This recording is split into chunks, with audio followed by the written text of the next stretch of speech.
I'll never forget this day. अब हम पढ़ेंगे टाइप्स ऑफ फीडबैक मैकेनिज्म। ठीक है, टाइप्स ये कौन कौन से हैं? टाइप्स में हमारे साथ एक और आता है नेगेटिव फीडबैक। ठीक है, नेगेटिव फीडबैक, और दूसरा जो है ना हमारे साथ आता है पॉजिटिव फीडबैक। पॉजिटिव फीडबैक, ठीक है। पहले हम पढ़ते हैं नेगेटिव फीडबैक के बारे में। ठीक है, नेगेटिव फीडबैक। नेगेटिव फीडबैक हमारे साथ इसमें क्या होता है? इसमें कंट्रोलर डज द अपोजिट। ठीक है, कंट्रोलर डज द अपोजिट। इसका क्या मतलब है हमारे साथ? नेगेटिव फीडबैक में हमारे साथ जो कंट्रोलर है वो एक्ट करता है अपोजिट डायरेक्शन में। अगर फॉर एग्जांपल हमारे साथ बीपी का ले ले एग्जांपल, इफ बीपी इंक्रीज, ठीक है, अपने नॉर्मल वैल्यू से इंक्रीज हुआ, ठीक है, तो कंट्रोलर क्या करेगा? इस बीपी को जो है ना, यानी जो हाई हुआ है इसको लो करेगा। ठीक है, controller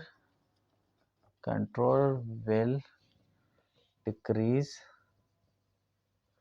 the BP value to its normal. ठीक है, टू इट्स नॉर्मल। तो नेगेटिव फीडबैक में हमारे साथ कंट्रोलर क्या करता है? कंट्रोलर अपोजिट डायरेक्शन में एक्ट करता है। अगर बीपी एग्जांपल ले ली बीपी की, अगर बीपी इंक्रीज हुआ, ठीक है, तो ये नॉर्मल वैल्यू तक लाएगा। अगर बीपी फॉर एग्जांपल दूसरा केस, अगर बीपी डिक्रीज हुआ है तो कंट्रोलर क्या करेगा? कंट्रोलर इसको इंक्रीज करेगा और अपने नॉर्मल सेट पॉइंट वैल्यू तक ले आएगा। ठीक है, तो ये हमारे साथ नेगेटिव फीडबैक है। ठीक है, नेगेटिव फीडबैक की अगर और फीचर्स देखें, ठीक है, तो इसमें हमारे साथ जो है ना ये मोस्ट एफिशिएंट सिस्टम हमारे साथ है। मोस्ट एफिशिएंट रेगुलेटरी सिस्टम हमारे साथ ये है। ठीक है, रेगुलेटरी सिस्टम मोस्ट एफिशिएंट कैसा है? अब हम देखते हैं इसकी एफिशिएंसी को मेजर करते हैं। ठीक है, हम एक फार्मूला इस पे अप्लाई करेंगे। Efficiency of negative feedback efficiency of negative feedback, ठीक है, हमारे साथ जो नेगेटिव फीडबैक है ये कितना हमारे साथ इस एरर को मिनिमाइज करता है। ठीक है, तो इसको हम एक फार्मूले के ज़रिए कैलकुलेट करते हैं। Gain is equal to correction applied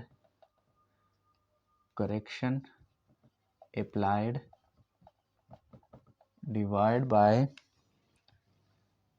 upon residual error. ठीक है, यानी कितना इसने करेक्शन की है और कितना हमारे साथ एरर रह गया है, तो हम इसको गेन कहते हैं और इसके ज़रिए हम एफिशिएंसी ऑफ नेगेटिव फीडबैक को मेजर कर सकते हैं। ठीक है, अब इस पे एक एग्जांपल लेते हैं। ठीक है, initial value of BP let's suppose था हमारे साथ 100 mmHg। ठीक है, डिस्टर्बेंस आई बीपी में। ठीक है, स्टिमुलस आया, इसने डिस्टर्बेंस क्रिएट की। डिस्टर्बेंस जब आई तो ये 100 से 150 तक गया। ठीक है, 150 तक कंट्रोलर ने एक्ट किया। ठीक है, और इस एरर को मिनिमाइज किया। लेट सपोज देखते हैं, इनिशियली हमारे साथ 100 था। ठीक है, 100। ठीक है, ये control variable, let suppose control variable, फिर इसमें डिस्टर्बेंस आई। ठीक है, डिस्टर्बेंस आई, ये वैल्यू जो है ना सेंसर ने सेंस किया और उसने क्या किया? कंट्रोलर को सिग्नल भेजा। कंट्रोलर ने क्या किया?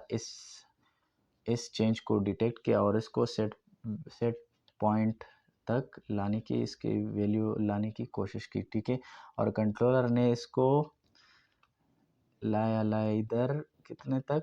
110 तक। ठीक है, 110 तक। ठीक है, 110 तक लाया। अब हमारे साथ इतना एरर रह गया है, ठीक है, इतना एरर, इसको क्या कहते हैं, रेजिडुअल एरर, ठीक है।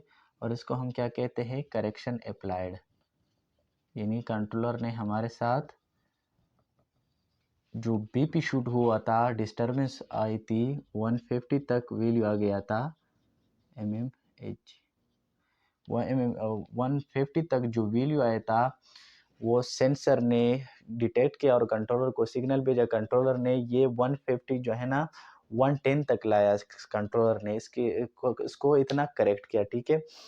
और हमारे साथ जो रिजेडुअल एरर है वो कितना रह गया, अब हम देखते हैं, और जो करेक्शन अप्लाइड हुआ वो कितना रहता है, ठीक है। तो इसको देखते हैं, 150 से 110 तक कितना करेक्शन हमारे साथ हुआ है, 40, ठीक है, ये हमारे साथ करेक्शन हो गया। और हमारे साथ जो एरर रह गया है 110 से 100, तो 10 हमारे साथ रेजिडुअल एरर हो गया, ठीक है, 10 हमारे साथ क्या हो गया, रेजिडुअल एरर, ठीक है। और 40 हमारे साथ क्या हो गया, करेक्शन अप्लाइड, ठीक है। अब इसको फार्मूले में पुट करते हैं, ठीक है, gain is equal to correction applied divide by residual error, ठीक है। तो gain is equal to correction applied हमारे साथ कितना हुआ 40 डिवाइड बाय रेजिडुअल एरर कितना है 10, तो हमारे साथ कितना आ गया +4 हमारे साथ इस सिस्टम की, इस नेगेटिव फीडबैक की, इस सिस्टम की हमारे साथ एफिशिएंसी आती है, ठीक है। ये प्लस क्या इंडिकेट करता है, ये हमारे साथ डायरेक्शन इंडिकेट करता है, ठीक है। तो इस तरह हम एक सिस्टम की एफिशिएंसी को फाइंड आउट कर सकते हैं, ठीक है।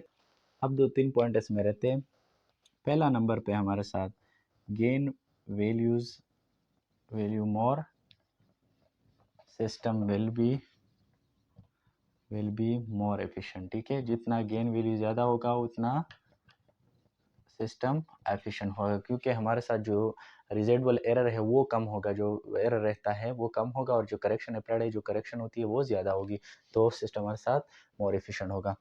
किडनी को अगर देखा जाए, किडनी को जो बॉडी फ्लूइड और जो बीपी रेगुलेट करता है, ठीक है, ये हमारे साथ इनफाइनाइट गेन है इसका, ठीक है, इनफाइनाइट गेन है इसका, और इसलिए हमारे साथ मोर एफिशिएंट सिस्टम इसको कहते हैं, ठीक है।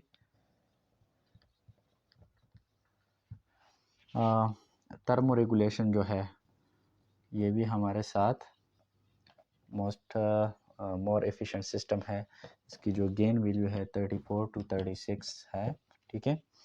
और बैरो रिसेप्टर अगर देखें, ठीक है, बैरो रिसेप्टर तो हमारे साथ लेस एफिशिएंट है,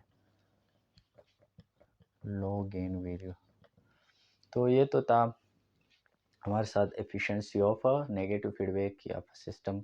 अब हम पढ़ेंगे पॉजिटिव फीडबैक, ठीक है। पॉजिटिव फीडबैक क्या है, पॉजिटिव फीडबैक में कंट्रोलर डज द सेम, क्या है, जो चेंज हुआ है जिस डायरेक्शन में, कंट्रोलर भी उसी डायरेक्शन में एक्ट करेगा, ठीक है। और जब उसी डायरेक्शन में एक्ट करेगा तो हमारे साथ मोर एंड मोर डिस्टर्बेंस हमारे साथ होगी, ठीक है। आइए देखते हैं किस तरह। हमारे साथ जो कंट्रोल वेरिएबल है, अगर उसमें कोई चेंज आ गया, ठीक है, उसमें कोई चेंज आ गया, ठीक है, तो वो चेंज जो है ना सेंसर डिटेक्ट करेगा, और सेंसर जो है ना फिर हमारे साथ कंट्रोलर को सिग्नल भेजेगा। तो कंट्रोलर क्या करेगा, उस चेंज को मैक्सिमाइज करेगा, ठीक है, मैक्सिमाइज करेगा, ठीक है। और हमारे साथ more and more same things happen, जब ये चेंज और जब ये चेंज, ये डिस्टर्बेंस और मैक्सिमाइज हो जाएगा, ठीक है, तो हमारे साथ क्या होगा, जो वैल्यूज ऑफ कंट्रोल वेरिएबल है, ठीक है, control variable will move away from set point, ठीक है, will move away from set point, ठीक है, क्योंकि जिस डायरेक्शन में ये डिस्टर्बेंस हुआ है उसी डायरेक्शन में कंट्रोलर भी एक्ट कर रहा है। जब कंट्रोलर एक्ट करे तो ये डिस्टर्बेंस और बढ़ जाता है, जब डिस्टर्बेंस बढ़ जाए तो ये कंट्रोलर की जो वैल्यूज़ डिस्टर्ब हुआ था तो ये वैल्यूज़ और सेट पॉइंट से जो है ना अवे जाता है, ठीक है, तो हमारे साथ और मसला हो जाता है। इसलिए हम इसको नॉट अ गुड फीडबैक, ठीक है, फीडबैक मैकेनिज्म, इसको हम गुड फीडबैक मैकेनिज्म इसलिए नहीं कहते, ठीक है। आइए इसको एग्जांपल के थ्रू समझते हैं, ठीक है। If there is decrease cardiac output, ठीक है, अगर हमारे साथ कोई डिस्टर्बेंस आ जाए, नहीं अगर डिक्रीज हमारे साथ कार्डियक आउटपुट डिक्रीज हो जाए, ठीक है, डिक्रीज कार्डियक आउटपुट, तो क्या होगा हमारे साथ मायोकार्डियम डिप्रेस होगा, ठीक है, मायोकार्डियम डिप्रेस होगा, ठीक है। जब मायोकार्डियम डिप्रेस होगा क्योंकि because of low blood flow and coronary artery, ठीक है, तो इसकी वजह से हमारे साथ जो मायोकार्डियम है आर्टरी वो डिप्रेस हो जाएगा, डिप्रेस हो जाएगा तो हमारे साथ ऑटोमेटिकली वीनस रिटर्न कम हो जाएगा, ठीक है, जो हार्ट तक आता है उसको वो रिटर्न हमारे साथ वीनस रिटर्न डिक्रीज हो जाएगा, ठीक, जब वीनस रिटर्न डिक्रीज हो जाएगा तो क्या होगा हमारे साथ कार्डियक आउटपुट और इंक्रीज और डिक्रीज हो जाएगा, कार्डियक आउटपुट और डिक्रीज हो जाएगा, ठीक है, जब कार्डियक आउटपुट और डिक्रीज हो जाएगा तो फिर हमारे साथ मायोकार्डियम डिप्रेस और होगा, मायोकार्डियम डिप्रेस मोर, ठीक है, और फिर हमारे साथ और वीनस रिटर्न कम हो जाएगा, तो इस तरह हमारे साथ पॉजिटिव फीडबैक जो है इसमें कंट्रोलर हमारे साथ सेम डायरेक्शन में हमारे साथ एक्ट करता है और इस एरर को मोर मैक्सिमाइज करता है, ठीक है। तो पॉजिटिव फीडबैक के कुछ फ़ायदे भी है हमारे साथ, ठीक है। ऑक्सीटोसिन एंड पार्चुरेशन, अगर हम इस एग्जांपल ले लें, ऑक्सीटोसिन एंड पार्चुरेशन, ठीक है, ड्यूरिंग बर्थ जब हम देखें तो बेबी का जो हेड है वो प्रेस करता है यूट्रस की सर्विक्स को, ठीक है, जब यूट्रस की सर्विक्स को हमारे साथ बेबी हेड क्या करता है, baby head press the cervix, ठीक है,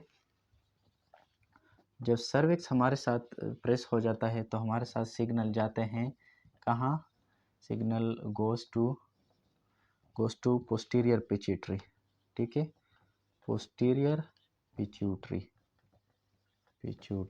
ठीक है, जब सिग्नल हमारे साथ पोस्टीरियर पिट्यूटरी तक जाए तो पोस्टीरियर पिट्यूटरी क्या करता है, रिलीज करता है ऑक्सीटोसिन, ठीक है, रिलीज करता है ऑक्सीटोसिन, जब ऑक्सीटोसिन रिलीज करता है तो ये आता है यूट्रस में और यूट्रस तक आता है और यूट्रस क्या होता है, हो जाता है कंट्रैक्ट हो जाता है, ठीक है, जब यूट्रस कंट्रैक्ट हो जाता है तो बेबी का जो हेड है, बेबी हेड और नीचे आ जाएगा, बेबी हेड गोज डाउन, ठीक है, और नीचे आ जाएगा, जब और नीचे आ जाएगा तो फिर हमारे साथ सर्विक्स प्रेस होगा, फिर हमारे साथ पोस्टीरियर पिट्यूटरी तक सिग्नल जाएगा, फिर हमारे साथ पोस्टीरियर पिट्यूटरी क्या करेगा, ऑक्सीटोसिन रिलीज करेगा, फिर यूट्रस तक आएगा और यूट्रस जो है ना फिर कंट्रैक्ट होगा और ये प्रोसेस हमारे साथ कंटिन्यू होता है टिल डिलीवरी। दूसरा पॉजिटिव फीडबैक का जो फंक्शन है वो है प्लेटलेट्स प्लग, उसमें हम रोल अदा करता है, ठीक है, प्लेटलेट्स प्लग,